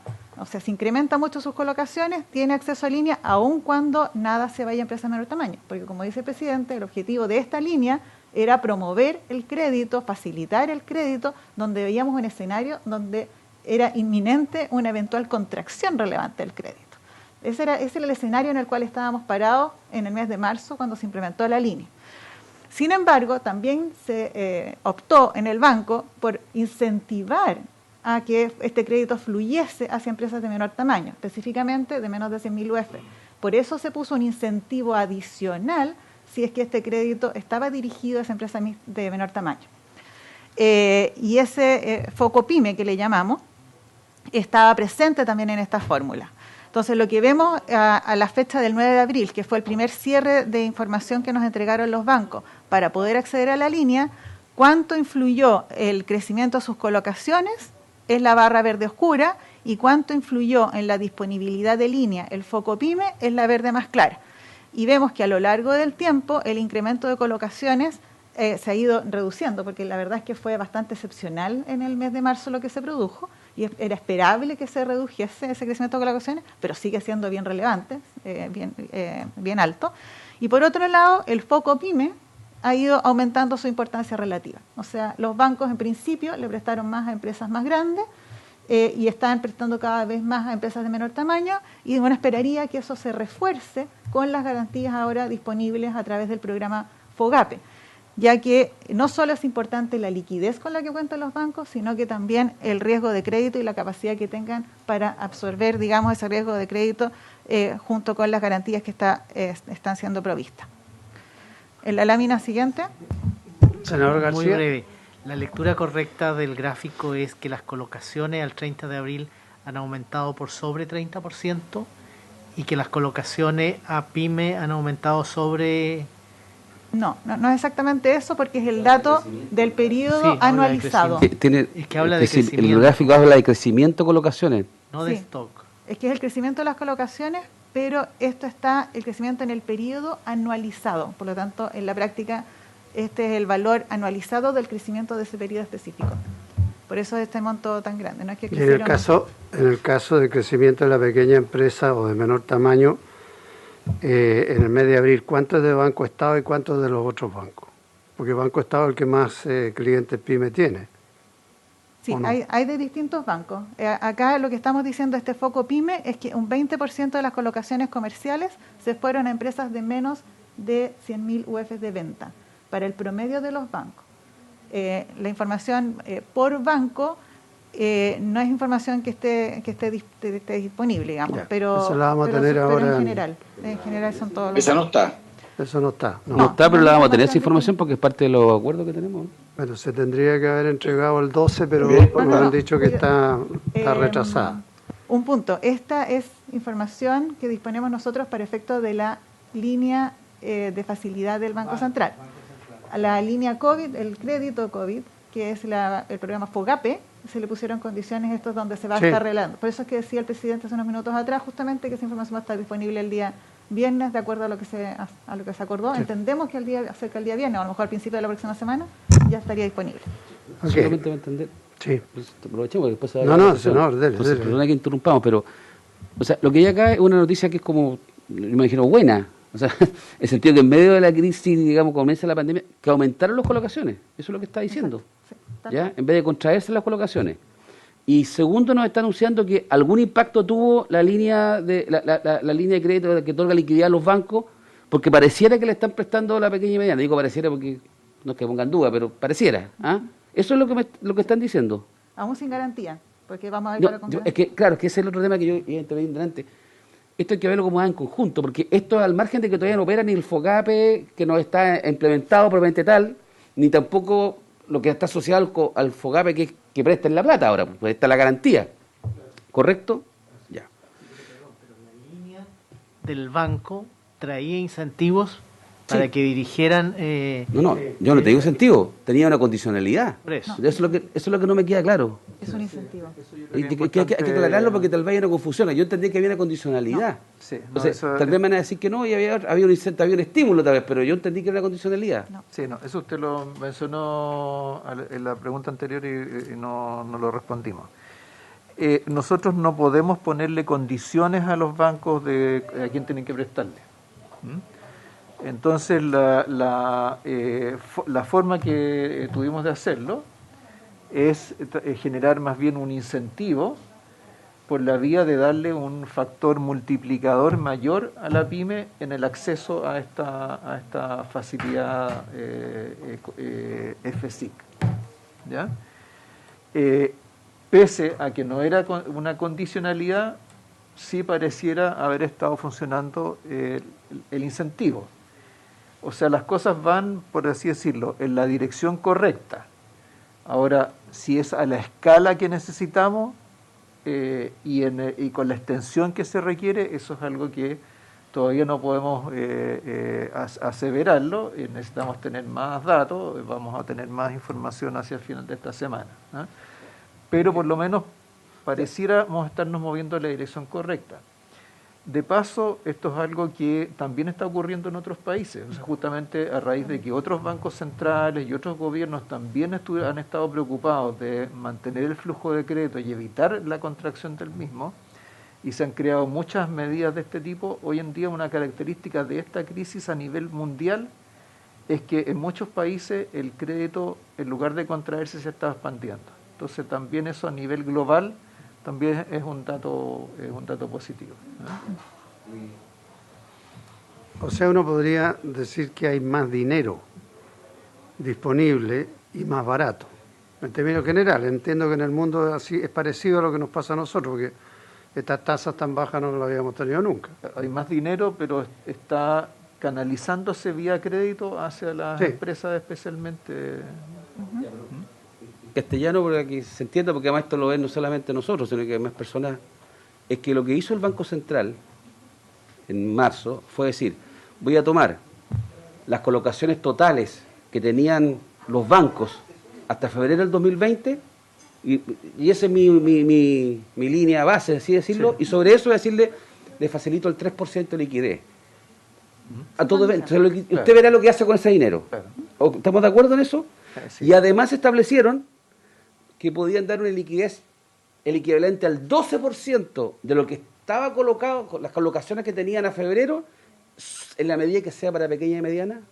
En la medida que aumentaran sus créditos. A medida que aumentaran sus créditos a la pequeña y mediana. No, en total. En total. En total y con un premio mayor para la pyme. Ya, o sea, ¿y cuándo llegó la condicionalidad? La condicionalidad llegó con la garantía estatal. O sea, la garantía estatal sí que puede imponer una condición. Ya. Es importante porque la sensación que o uno entendió mal, que era que estaba condicionado a eso, o que no es así. O sea, perfectamente podría haber ocurrido que... Se lo llevaran todos los grandes. Sí, claro. Es O no prestaran nada tampoco, o no Claro. tomaran la liquidez de los bancos, estaban Lógico. obligados. Bueno, es así. Claro, pero en el fondo, la lógica de esto es que aun si un banco le quiere hacer un préstamo a una empresa grande, para tener la liquidez para hacerlo, tiene que prestarle a empresas más chicas también. Eso le va a dar ese multiplicador mayor, le va a dar más acceso a la línea. A ver, es pero- el sentido al revés. Sí, pero para ponerlo todo en perspectiva, esto que está haciendo el Banco Central, el banco tiene la libertad de definir cómo lo va a utilizar esa línea adicional. Podría hacerlo con pequeña y mediana y se beneficia en consecuencia de tener más liquidez. Pero tampoco se colige de la forma que está establecido que no puede hacer, por ejemplo, para renegociar deudas o cosas así. A diferencia de lo que tenemos en el caso del COVID-19, el crédito, que establece ciertas condicionantes en materia de tasas de interés máxima, en materia de un periodo para la devolución del crédito, y muy importante, que se posterguen por 6 meses los pagos con esa casa comercial, digamos, hasta en tanto, me explico, ¿no? Nada de esto, no estoy criticando, pero entender, ocurre con la facilidad que está dando el Banco Central a la banca hoy día. Eso Claro, no está... o sea, hay condiciones que nosotros no podemos imponer. Sí, pero entonces por eso la coordinación o la consistencia con lo que hizo el gobierno por su lado es bien importante. Lo entiendo, pero podrían pero bancos que toman la liquidez del Banco Central podrían no entrar en la línea del COVID-19, si quisieran. De hecho, hay algunos que no... Me explico, ¿no? En consecuencia, esas medidas que aprobamos acá y que están en el reglamento, etcétera, podrían ser aplicables todos a la línea, a la facilidad que tiene el Banco Central. Eso es lo que... Presidente. Sí, era para entender la figura, no es... Claro, y ahora que está esa garantía, ahora que está todas las reglas y las condiciones de COVID-19, a futuro, si quisiéramos ampliar nuestra facilidad, sí podríamos vincularlo mucho más directamente a los créditos que se van entregando en esas condiciones. Bien, vamos a tener que ordenarnos un poco en el debate y terminar el informe, porque tenemos que ver después el otro proyecto. En la sala los comités nos informaron que primero se ve el proyecto de ingreso familiar y después se vota el informe en la mixta, entiendo que la dieta. Carlos, ¿tú querías decir algo o preguntar algo? Perdón una cosa por lo que estás diciendo, presidente. ¿No se va a ver en comisión el ingreso familiar? Se va a ir ver, directo a se va a ver lo que terminemos acá, el informe, vemos el ingreso familiar de emergencia. Y se va a la sala inmediatamente. Por eso Yo lo que quería... Pues se va a la sala ahora en la mañana. Exactamente. Ese es el acuerdo que tomaron los comités hace una par de horas atrás. Bueno. Ya. Sí, está muy chistoso. Mira, yo quiero hacer una consulta sobre esto porque aquí las reflexiones están ligadas más bien al crecimiento de las colocaciones relacionados con el tamaño de las empresas. A mí me gustaría saber, y la conclusión principal es que va en la dirección correcta, pero no se sabe la escala ni el impacto. Eso es lo que nos dice porque faltan datos. Pero me gustaría saber si tiene alguna antecedente de la composición de estas colocaciones, para qué objeto es. Ya lo preguntaba alguien, ¿cuánto es reprogramación? ¿Cuánto es para capital de trabajo? ¿Cuánto es para el sector inmobiliario, sector de consumo, en fin, automotriz? Si tenemos más datos de la composición, o sea, si esto está moviendo o está resistiendo la economía. Sí. Bien. Perdón, ¿lo puede explicar con la lámina siguiente? Sí. Bueno, justamente en la lámina siguiente vemos el crecimiento del stock de colocaciones, nuevamente como lo habíamos visto en la gráfica anterior, pero donde se ve con mayor claridad el incremento de colocaciones que se produjo durante el mes de marzo. Sin duda, como lo dijo el presidente, las necesidades de flujo de caja son importantes para las empresas, para que puedan seguir su actividad. Ahora, el desarrollo en los próximos meses dependerá justamente de la evolución de la pandemia y las condiciones de confinamiento que eso conlleve. Pero al menos lo que vemos hasta ahora es que el flujo de crédito ha sido bastante relevante, mucho más de lo que uno podría esperar, dada el nivel de la actividad. y esa mayor liquidez ha llegado en primera instancia a empresas más grandes, pero vemos también que esto va fluyendo hacia empresas de menor tamaño, lo que se espera ahora se vea reforzado por las medidas de garantía que están disponibles, porque como mencionamos unos minutos atrás, son empresas de distinto tamaño las que eventualmente van a requerir de financiamiento. Si vamos a la lámina siguiente. Justamente esto nos muestra la encuesta de crédito bancario, donde en la encuesta de crédito bancario vemos lo mismo, que fueron justamente las empresas más grandes las que tuvieron una demanda de liquidez bien importante durante este mismo mes de marzo. Hay que retrotraerse a ese momento del tiempo, porque hoy día las condiciones han ido cambiando, pero en ese momento del tiempo nuestra encuesta de crédito bancario nos mostraba que la oferta de crédito para empresas grandes de todas maneras tenía cierto nivel de contracción por la incertidumbre que era propia del momento, pero aún así con la demanda fortalecida observamos ese crecimiento tan importante del crédito que estaba en la lámina anterior. Esta misma gráfica para las empresas de menor tamaño no la tengo en esta presentación, pero si es que uno mira la oferta y la demanda de crédito por parte de empresas de menor tamaño en la encuesta de crédito bancario, ambas estaban más debilitadas. O sea que esta mayor demanda por financiamiento de empresas pequeñas durante el mes de marzo era estaba menos fortalecida, digamos, que lo que se observa para el caso de empresas más grandes. Ahora, eso puede decir relación justamente con que se estaba a la espera de este programa de garantías para poder acceder a mejores condiciones. Entonces, las empresas de menor tamaño a lo mejor todavía no estaban con esta demanda tan importante de crédito a la espera de que hubiese un programa que acompañara con garantías la posibilidad de acceder a financiamiento. Esa es una hipótesis, pero es lo que observábamos en los datos que recibimos. Ahora, las empresas más grandes sí tenían una demanda bastante importante de financiamiento y esa demanda se canalizó a través del crédito bancario. Si vamos a la lámina siguiente, vemos el caso de los oferentes de crédito no bancario, que acá está más desagregado que en la lámina anterior, donde justamente se ve el crédito automotriz que se preguntaba hace un rato atrás, donde acá es el amarillo oscuro, y se ve que tenía un crecimiento bastante fuerte hacia el 2018 y ese crecimiento ha ido cayendo en el tiempo, al igual que ha ido también cayendo el crecimiento del crédito o de las colocaciones de oferentes de crédito no bancario en lo más reciente. Ahí están los distintos agentes y cómo ha evolucionado el crecimiento del crédito, la descomposición, pero son actores bien relevantes en la oferta de crédito. Entonces también de alguna manera preocupa el financiamiento que estos oferentes de crédito bancario tengan y cómo canalizan el crédito hacia ciertos sectores donde es más relevante. Si vamos a la lámina siguiente, como lo mencionó el presidente al comienzo de esta presentación, el escenario base del IPOM de marzo ya era un escenario de tensión similar a los escenarios de tensión que normalmente se publican en el informe de estabilidad financiera. Por eso, en esta oportunidad, se decidió incluir este escenario dentro de los escenarios en los que se observa el comportamiento de la banca y su capacidad de absorber un shock de esta magnitud en términos de su capital. Lo que vemos acá entonces en la línea amarilla es a lo que hemos llamado escenario base, que es el escenario del IPOM de marzo.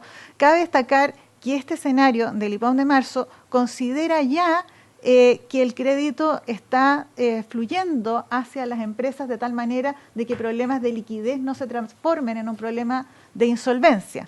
Entonces, de alguna forma, este escenario IPOM ya considera que somos capaces, digamos, como economía, de revertir y ir aumentando la actividad, que era una de las preguntas que se hacía hace unos minutos atrás por el senador Montes. Justamente se asume entonces que este crédito, resolver los problemas de liquidez de la empresa, si bien tenemos una caída bien importante, nos permite salir en los próximos trimestres con un aumento de actividad. En la medida en que los problemas de liquidez de las empresas no se traduzcan en un problema de solvencia y por lo tanto se pueda reactivar la economía en el menor plazo posible. Obviamente esto va a depender justamente de la evolución de la pandemia, como comentábamos hace algunos minutos, y las cosas podrían verse bastante más complicadas. Y entonces acá volvemos a nuestros escenarios habituales de tensión, donde recordarles que son escenarios de baja probabilidad, pero plausibles, son escenarios extremos. Eso es lo que hacemos nosotros con un escenario severo y vemos entonces la resiliencia del sector bancario frente a este tipo de shock. Y eso ya sería el escenario rojo, donde nuevamente estamos entonces en el contexto de lo que normalmente hacemos en los ejercicios de atención, que es un contexto en el cual vemos un evento de mayor magnitud que lo que está aquí en el escenario IPOM. Y lo que vemos entonces en términos de los riesgos de crédito para el sistema está hacia mano derecha de esta gráfica, que en el escenario que llamamos base, que es el escenario IPOM, los riesgos de crédito efectivamente se incrementan, sobre todo en la cartera de consumo, pero es menos importante o menos relevante el incremento del riesgo de crédito del sistema que en los ejercicios tradicionales de atención que hacemos en el informe de estabilidad financiera. Pero un escenario severo, que sería la barra inmediatamente anterior a este escenario base, donde vemos acá los escenarios severos, este último escenario severo sería un escenario que tendría un impacto mayor en riesgo de crédito para los bancos. Si vamos a la lámina siguiente, ¿qué es lo que implica esto en términos de holgura de capital? Vemos que esa holgura de capital en un escenario severo se vería reducida, en tanto para el escenario que llamamos base o escenario IPOM se mantiene, es incluso un poco más alta que en los escenarios severos que veíamos en informes anteriores. Si nos vamos entonces a la lámina que resume un poco cuáles son los mensajes principales respecto de la oferta de crédito, las colocaciones bancarias de empresas continúan dinámicas, impulsadas en parte por la facilidad de liquidez implementada por el banco, que eso consideramos que es bastante relevante y destacable, el que tenemos un escenario de colocaciones que ha crecido en el contexto actual. Las colocaciones bancarias de consumo y aquellas de ofertas de crédito no bancarias sí se desaceleran, las de consumo bancaria en particular, lo observamos en las gráficas. Los ejercicios de atención muestran que en el escenario llamado base del IPOM de marzo se deterioran fuertemente los indicadores financieros, las medidas de liquidez y estímulo del crédito hacen, digamos, que este deterioro esté más acotado. Un escenario más severo reduce significativamente las holguras y por lo tanto tenemos que estar atentos en la implementación de medidas que permitan entonces mitigar el impacto del shock que estamos viviendo. Respecto de los riesgos, la profundización o prolongación de la crisis sanitaria, la ineficacia o insuficiencia de las políticas mitigadoras, por lo tanto hay que seguir activos en ese frente. Si vamos a la lámina...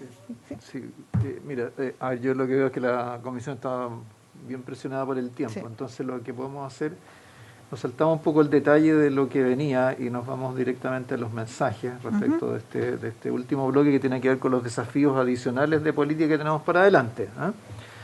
Entonces ahí lo que podemos decir es que, bueno, en este momento, o sea, en un contexto de crisis económica, la estabilidad del sistema financiero y el rol de las políticas públicas son centrales.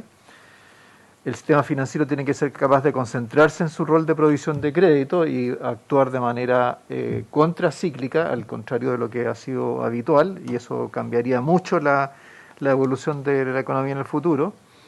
Pero donde también hay desafíos para las políticas públicas que son mayores de lo habitual por lo poco tradicional del escenario y porque interactúan distintos agentes. Entonces, en términos de los esfuerzos que tenemos que hacer para coordinarnos, la obligación de coordinarnos es mucho mayor de lo habitual entre Banco Central, gobierno, reguladores. Ahora, además de preocuparnos de que funcione lo que ya está en marcha, hay temas que todavía requieren una atención especial. Está el tema de los oferentes de crédito no bancario. O sea, nosotros, con nuestra facilidad, por ejemplo, de crédito, nosotros solo podemos interactuar con los bancos, pero no podemos llegar a las cajas de compensación o al factoring. Entonces, ahí hay un tema que es importante ver cómo se puede resolver, no necesariamente por el Banco Central, pero sí es parte de este esfuerzo más general de hacer moverse el crédito. Segundo, los segmentos no bancarizados. O sea, hubo toda una discusión a propósito del crédito COVID, de que los bancos le iban a prestar a sus clientes, pero qué pasaba con los que no eran clientes o no tenían deuda con los bancos. Entonces ahí también hay un desafío. como lo hay también respecto de las grandes empresas, por su tamaño. Porque las grandes empresas, si uno mira para atrás, en los últimos años, se han financiado mucho más en el mercado de bonos que en el mercado bancario doméstico. Entonces, si todas las necesidades de financiamiento actuales de las empresas grandes se volcaran hacia el sistema bancario, la verdad es que eso absorbería gran parte del crédito y no quedaría liquidez suficiente para atender el resto de las empresas. Entonces, por eso es necesario pensar también en estas otras fuentes de crédito que tienen las empresas mayores y hacer que funcionen.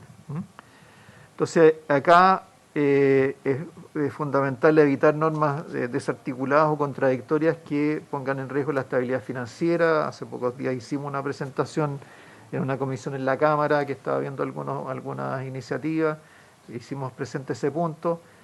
Es necesario esta coherencia, colaboración entre las instituciones, y nosotros como Banco Central, junto con asegurar la implementación de las medidas que son de nuestra responsabilidad, estamos buscando mecanismos que fortalezcan la resiliencia de la economía en escenarios más adversos que el actual, y es en ese contexto en el que se ha avanzado en el acceso a esta línea de crédito flexible del Fondo Monetario, que, como lo hemos explicado, es una línea de crédito que está reservada para países con fundamentos económicos más sólidos, que no acarrea ninguna condicionalidad de las que eran tradicionales o lo que son tradicionales los programas de ajuste del fondo, y que operan para nosotros de la misma manera que las reservas internacionales, o sea, están ahí para momentos de tensión mayor que los que tenemos hoy día, de tensión externa. Y al tener ese respaldo, que ya tenemos una recomendación de la directora gerente al directorio, que tendrá que ser ratificado formalmente en 2 semanas, pero al tener ese respaldo, entonces nosotros también podemos tener más espacio para tomar decisiones adicionales de política que permitan responder a las necesidades que va teniendo el país. Entonces, por ejemplo, hace un momento hablábamos de la FCIC, y cómo fortalecer su condicionalidad o cómo fortalecer los incentivos, especialmente ahora que está la garantía del Estado. Bueno, ahora, ¿cierto? Teniendo más espaldas para tomar decisiones de política monetaria financiera, podemos, por ejemplo, pensar en una siguiente etapa de esa facilidad. Está también el tema que hemos conversado acá en esta misma comisión respecto de la compra de bonos de gobierno en el mercado secundario. Entonces también es otro tema en el cual, teniendo una protección más sólida en términos de la posición externa del país, también es algo que nos ayuda a actuar en ese ámbito, si es que tenemos, por supuesto, las facultades legales para hacerlo. Entonces, ahí podríamos terminar, presidente. Muchas gracias. Tenía aquí la presentación, 3 láminas con una explicación más detallada de la facilidad de crédito flexible, de la línea de crédito flexible del fondo, pero entre las minutas que se han distribuido y el resumen quizá espero que sea suficiente. Bueno, muchas gracias, don Mario, muchas gracias por el informe. Bueno, efectivamente tenemos que analizar y discutir rápido el proyecto que establece el ingreso familiar de emergencia. Sin duda que estamos en un cuadro cambiante y lamentablemente muy dinámico, y hasta el momento todo indica que vamos hacia una situación más compleja y más difícil, por decirlo menos. O sea, a mí me habría encantado poder haber conversado un poco más respecto de lo que fue el resultado de la encuesta de confianza, de credibilidad que se hizo hace poco, que es muy negativa. La verdad es que es realista, sin duda, pero es pesimista, llamémoslo así, de alguna manera, y eso va a influir en lo que viene respecto del tema de reactivación, de recuperación de empleo, en fin. La mayor preocupación para nosotros, que es la que recibimos permanentemente todos aquí en el Congreso, es la forma como se está facilitando el crédito, el capital de trabajo, sobre todo con el proyecto de fortalecimiento del FOGAPE, porque en la práctica no está siendo ni muy contundente ni muy efectivo, y además el factor riesgo, que era el que se suponía que se minimizaba con el aval del Estado, los bancos al parecer o no lo están tomando demasiado en cuenta, o igual están evaluando el riesgo con mayores restricciones que las que se suponía que lo iban a hacer. Y eso se traduce en dos cosas: o que a los pocos que ya han recibido se les ha aprobado, se les va a cursar el crédito, se le entregue menor cantidad de la que piden, justamente porque entienden que hay un riesgo mayor en el banco, y eso por supuesto está generando mucha frustración, mucha inquietud. Y para nosotros también es una situación bien delicada, porque es lo que nos sucede con toda esta medida. Como hay un problema de confianza grave en general en toda la sociedad chilena, en todas las medidas que se toman, cuando lo que se dice después no se concreta en la práctica, aumenta esa desconfianza y esa complicación y ese temor y esa molestia. Sin duda que vienen tiempos de incertidumbre y va a ser muy importante todo lo que podamos socializar hacia la comunidad en términos de que se están haciendo las cosas de manera seria, de manera responsable, ojalá con el mayor acuerdo posible, porque también las señales de acuerdo o desacuerdo influyen, y mucho. Pero bueno, ya es parte más de la política y lo discutiremos en el otro proyecto que viene. Así que le agradecemos, don Mario, y vamos a darle las gracias a usted también por el informe, y vamos a estar en contacto. Tenemos pendiente, sí, la forma como vamos a tramitar la propuesta de modificación a la facultad del Banco Central, justamente para que lo que usted decía, tener un instrumento más que permita, Dios no quiera, en el momento que sea oportuno, que ustedes puedan tener esa facilidad. Nosotros estamos disponibles en la comisión y esperemos que lo que hemos hablado de una propuesta consensuada previamente la podamos tratar a la brevedad. Así que muchas gracias. Muy bien.